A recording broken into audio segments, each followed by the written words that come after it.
Assalamualaikum warahmatullahi wabarakatuh.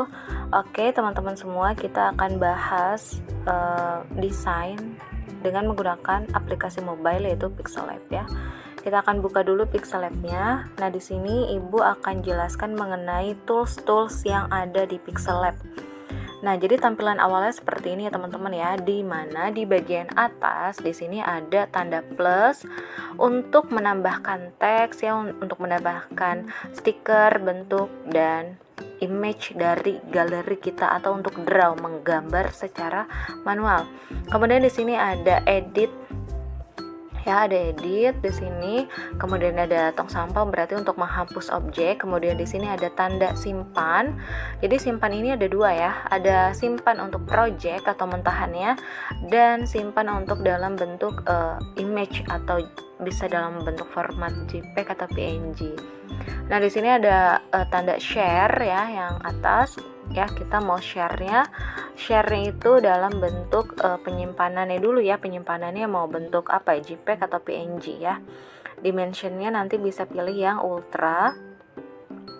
Nah, kemudian di sini ada zoom ya. Zoomnya nanti tinggal kalian caranya adalah dengan mencubit gitu. Mencubit untuk mengecilkan, membesarkan berarti dilebarkan jempol sama telunjuknya gitu ya. Nah, kemudian di sini ada penggaris, ada rules, ada rulersnya. Kemudian di sini ada quotes untuk quotesnya ya. Kemudian di sini ada tanda titik 3, di sini ada menu, beberapa menu di sini ya teman-teman, termasuk salah satunya adalah image size yang akan sering kita pakai.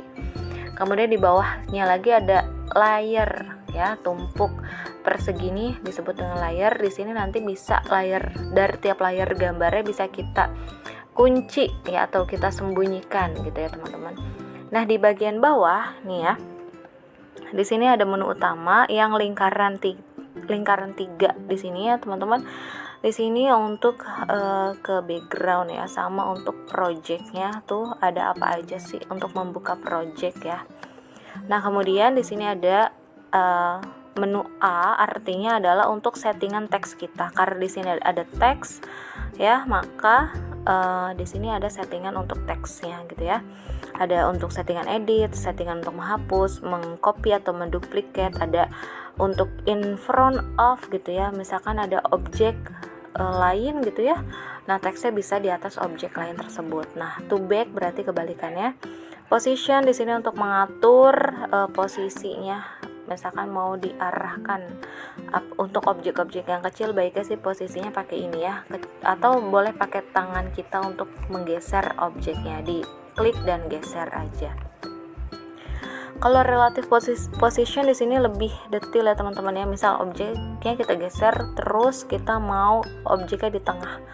Ini objek menggeser center, posisinya di tengah-tengah, atau yang satu lagi yang bawah nih ya, center tapi rata tengah. Nah, ini seperti ini, nanti bisa kalian atur aja, silahkan dicoba-coba ya. Nah, kemudian di sini ada size, ukuran teksnya ya, mau dibesar kecil mainnya di sini, atau kalau mau ya sudutnya ditarik aja nih, sudut teksnya ditarik.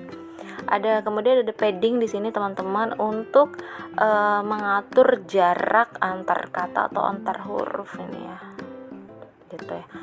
Nah, kemudian di sini ada color untuk mewarnai teks, ada tekstur. Teksnya itu kalau teksnya tebal bisa kita kasih tekstur foto atau tekstur yang lainnya gitu ya, tumbuh-tumbuhan dan lain sebagainya gitu. Contoh misalkan mau pakai daun yang ini. Nah, jadi nanti teksnya akan ada tekstur pepohonannya. Contoh pakai fontnya yang tebal, ibu akan ganti yang tebal, misalkan pakai ini. Nah, jadi kelihatan di sini ada tekstur tumbuh-tumbuhannya gitu ya. Nah, kemudian di sini ada opacity. Ya, opacity itu berkaitan dengan transparansi, ketebalan atau ketipisan teks ya nih ya. Jadi semakin kecil opacity-nya berarti semakin tipis gitu teman-teman. Ada rotate ya, untuk memutar ya, rotasi dari kata rotasi, jadi untuk memutar ya, nanti kalian bisa mainkan. Ada max. Nah di sini max itu teman-teman nanti bisa berkaitan dengan misalkan menggabungkan objek lainnya gitu, sehingga di max ya, max di masking gitu ya. Kemudian di sini ada font. Nah, fontnya bisa kalian ganti-ganti. Ada style. Di sini stylenya lebih ke settingan bold, italic atau underline gitu. Kemudian di sini ada curve-nya ya. Dia mau membentuk lengkungan ke atas atau ke bawah gitu ya, curve. Kemudian di sini ada background ya, background nih teman-teman, backgroundnya mau pakai warna apa kalau mau pakai background untuk teks. Nah ini untuk pengaturan left padding ya, right padding, nanti bisa kalian atur kalau mau pakai atau mau dikecilkan ya, silakan bisa diatur. Radiusnya ini untuk membuat persegi pada backgroundnya itu jadi sudut tumpul gitu ya. Ini kan normalnya ya, persegi. Kemudian kalau pakai radius berarti sudutnya jadi tumpul gitu ya. Kemudian di sini ada like. Jadi alignment ini teman-teman, kalau misalkan nanti teman-teman bentuk teksnya itu dalam bentuk paragraf atau misalkan 2 baris ya, 2 baris. Nah ini bisa diganti dengan center atau left atau right gitu ya, atau justify ini untuk rata kanan kiri ya, ini lebih ke paragraf. Nah ini spacing teman-teman ya, spacing ini lihat ya, pergerakan ini spacing jarak antar kata ya, jadi nanti disesuaikan. Kalau misalkan ada teks-teks yang terlalu mepet ya, bisa kita lebarin gitu ya, bisa diatur. Kalau line spacing berarti nanti ya, ini tuh jarak antar barisnya gitu teman-teman ya. Nanti kalau ada 2 baris, dia jarak antar barisnya seperti itu. Nah ada stroke. Nah ini kan ibu pakai tekstur tumbuh-tumbuhan ya, jadi baiknya itu pakai stroke gitu, jadi kelihatan tulisan teksnya ya. Kemudian ada shadow. Nah shadow di sini atau bayangan ya, di sini berkaitan dengan, di sini ada opacity apa bayangannya. Kemudian di sini ada blur radius, artinya jarak bayangannya gitu, semakin besar berarti semakin tebal ya, bisa kalian lihat. Tapi biasanya kita akan pakai antara 5 sampai 10, jangan terlalu tebal juga.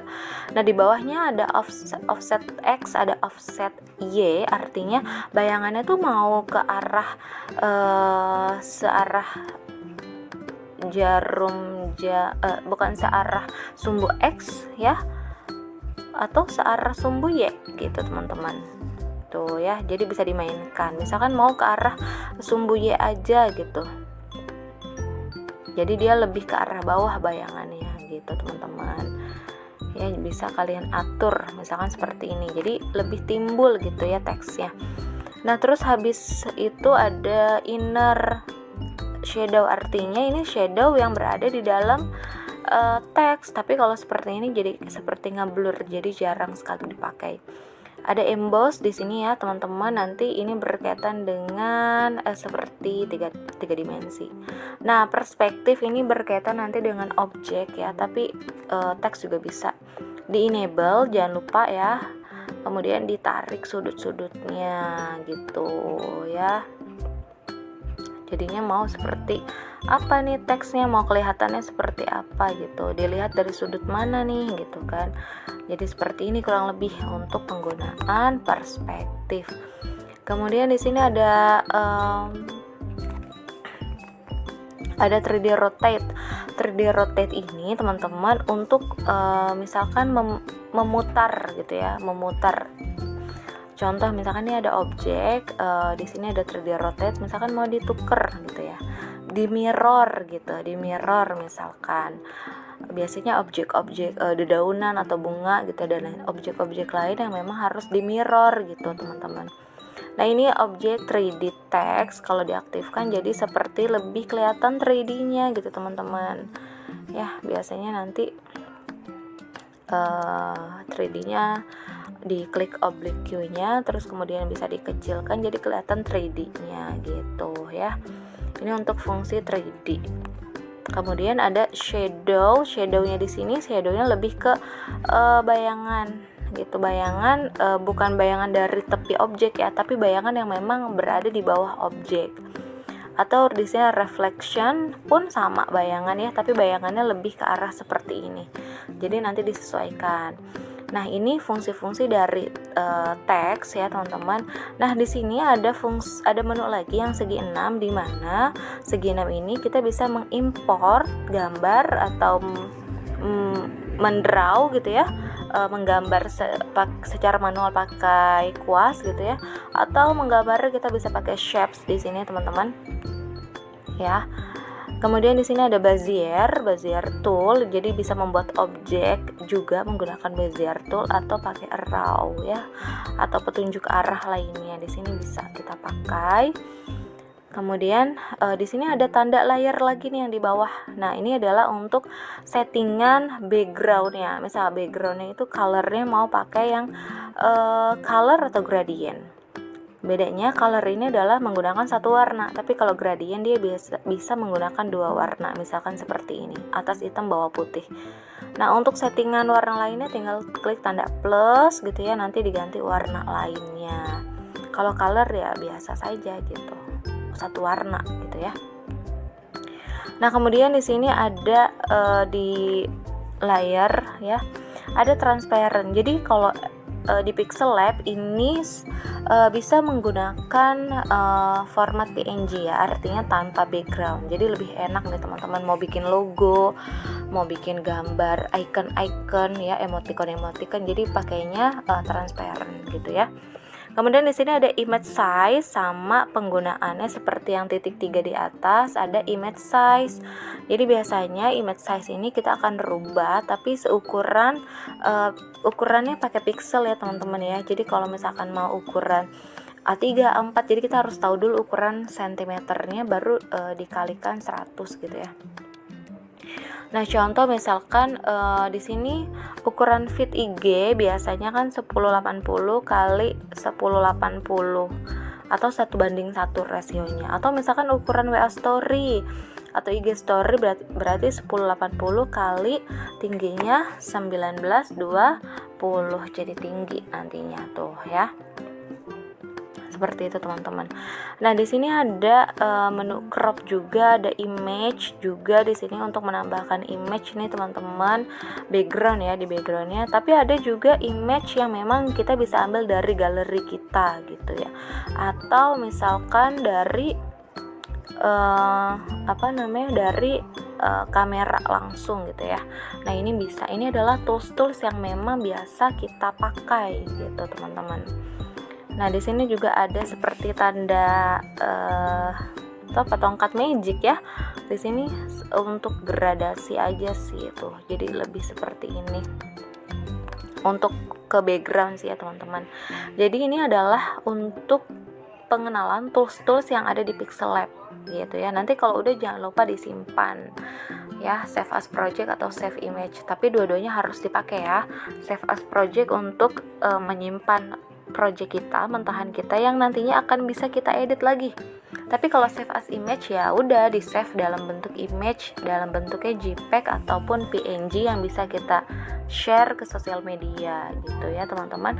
Mungkin kurang lebih ini ya pengenalan dari tools yang ada di Pixel Lab yang perlu kalian pahami ya. Nantikan video selanjutnya untuk mendesain yang lainnya, objek-objek yang lainnya, desain-desain lainnya di video kedua ya. Jangan lupa kalian pahami baik-baik, diperhatikan baik-baik, dan nanti silahkan kalian ikuti gitu ya. Jangan lupa dipraktekkan. Tetap semangat mendesain ya, mendesain di media apapun, baik itu di laptop, komputer ataupun handphone. Tetap terus mendesain untuk melatih imajinasi kalian, untuk melatih desain kalian gitu ya, untuk melatih juga ide-ide kalian dalam hal mendesain. Jadi banyak praktek, banyak menghasilkan karya, maka inspirasi kalian untuk mendesain akan semakin banyak. Oke, kurang lebihnya mohon maaf. Wassalamualaikum warahmatullahi wabarakatuh.